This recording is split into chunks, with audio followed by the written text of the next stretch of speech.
ಚಿಕ್ಕೋಡಿಯ ಸ್ವಯಂಭೂ ಗಣಪನಿಗೆ ಅಂಗಾರಿಕಾ ಸಂಕಷ್ಟಿಯ ನಿಮಿತ್ತ ಹರಿದು ಬಂತು ಜನಸಾಗರ. ಏಕದಂತನ ದರ್ಶನ ಪಡೆದು ಪುನೀತರಾದರು ಚಿಕ್ಕೋಡಿಯ ಜನತೆ. ಚಿಕ್ಕೋಡಿಯಲ್ಲಿ ಸ್ವಯಂಭೂ ಗಣಪತಿ ವಿಘ್ನ ನಿವಾರಕ ವಿಘ್ನೇಶ್ವರನಿಗೆ ಇಂದು ಅಂಗಾರಿಕ ಸಂಕಷ್ಟಿಯ ಸಂಭ್ರಮ. ತಮ್ಮ ಇಷ್ಟ ದೈವ ಗಣಪನ ದರ್ಶನ ಪಡೆಯಲು ಚಿಕ್ಕೋಡಿಯ ಸಾರ್ವಜನಿಕರು ಬೆಳಗಿನ ನಸುಕಿನಲ್ಲಿಯೇ ಎದ್ದು ಭಕ್ತಿ ಭಾವಗಳಲ್ಲಿ ಗಣಪನ ಆಲಯಕ್ಕೆ ಬಂದು ದರ್ಶನ ಪಡೆದು ಪುನೀತರಾದರು. ಏಕದಂತನ ಸಂಕಷ್ಟಿಯ ನಿಮಿತ್ತ ಹೂಗಳಿಂದ ಅಲಂಕೃತಗೊಂಡ ಗಣಪತಿ ಸ್ಫುರದ್ರೂಪಿಯಾಗಿ ತನ್ನ ಭಕ್ತರಿಗೆ ದರ್ಶನ ನೀಡಿದನು. ಸುಂದರ ರಂಗವಲ್ಲಿಗಳು ಹಾಗೂ ಬಾಳೆಕಂಬಗಳಿಂದ ಅಲಂಕೃತಗೊಂಡಿದ್ದ ದೇವಸ್ಥಾನ ನೋಡುಗರ ಗಮನ ಸೆಳೆಯಿತು. ಅಂಗಾರಿಕ ಸಂಕಷ್ಟಿಯ ನಿಮಿತ್ತ ಗಣಪನಿಗೆ ಪೂಜಾಭಿಷೇಕಗಳು ವಿಧಿವತ್ತಾಗಿ ನೆರವೇರಿದವು. ಭಕ್ತಾದಿಗಳು ಹೆಚ್ಚಿನ ಸಂಖ್ಯೆಯಲ್ಲಿ ಗಣಪನ ದರ್ಶನಕ್ಕೆ ಆಗಮಿಸಿರುವುದು ಕಂಡುಬಂತು. ಜೀವನದ ಕಷ್ಟಗಳನ್ನು ಕಳೆದು ಸಂತಸವೆಂಬ ಸಣ್ಣ ಜ್ಯೋತಿಯನ್ನು ಬೆಳಗಿಸೆಂದು ಕೇಳಿಕೊಂಡ ಭಕ್ತರು ಮೋದಕ ಪ್ರಿಯ ಗಣಪನಿಗೆ ಗರಿಕೆ, ಹೂವು, ಪೇಡೆ ಹಾಗೂ ಮೋದಕಗಳನ್ನು ಅರ್ಪಿಸುವುದರ ಮೂಲಕ ಭಕ್ತಿಯ ಸಮರ್ಪಣೆ ಮಾಡಿದರು. ಜಗದ ಕಷ್ಟಗಳನ್ನು ಕಳೆಯುವ ದೈವಿ ಸ್ವರೂಪಿ ಗಣಪನ ಅಂಗಾರಿಕ ಸಂಕಷ್ಟಿಯ ನಿಮಿತ್ತ ಸಾರ್ವಜನಿಕರು ಇಷ್ಟಾರ್ಥಗಳನ್ನು ಕೇಳಿಕೊಳ್ಳುವ ಮೂಲಕ ದರ್ಶನ ಪಡೆದು ಕೃತಾರ್ಥರಾದರು.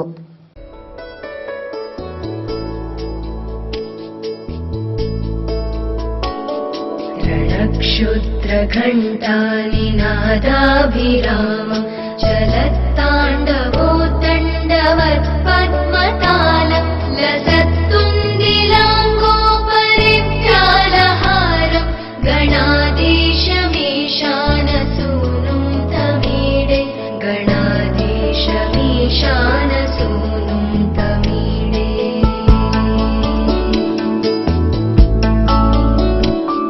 ध्वनित्वं सवीणालयोलासि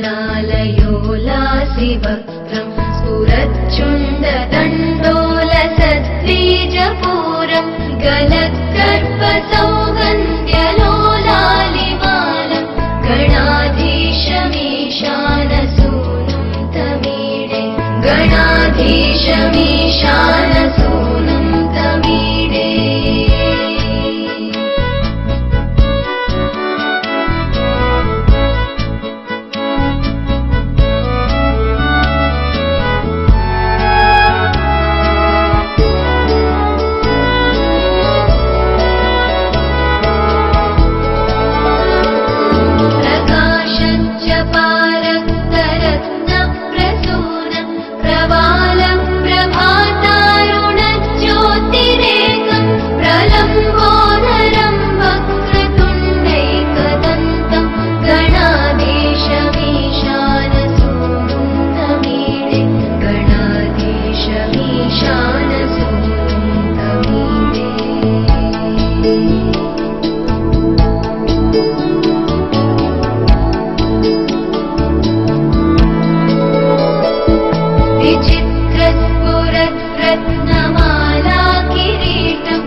विभूषैकभूषं भवत्वं सहेतु गणाधीशमीशानसूनुं तमीडे गणाधीशमीशानसूनुं तमीडे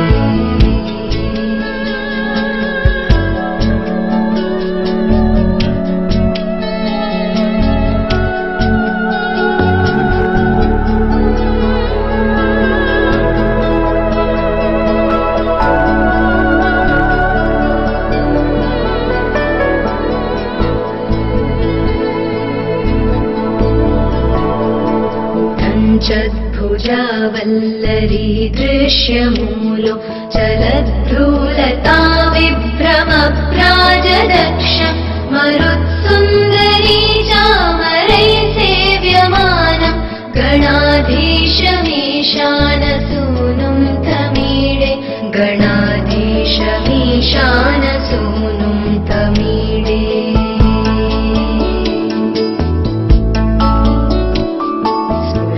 निष्ठुरालोलपिङ्गाक्षितारं कृपाकोमलोदारलीलावतारं कलाबिन्दुगङ्गीयते योगिवर्ये गणाधीशमीशानसूनुं तमीडे गणाधीशमीशानसूनुं तमीडे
कर्त्रे च तुभ्यं नमोऽनन्तलीलाय कैवल्यभासे नमो विश्वबीज प्रसीद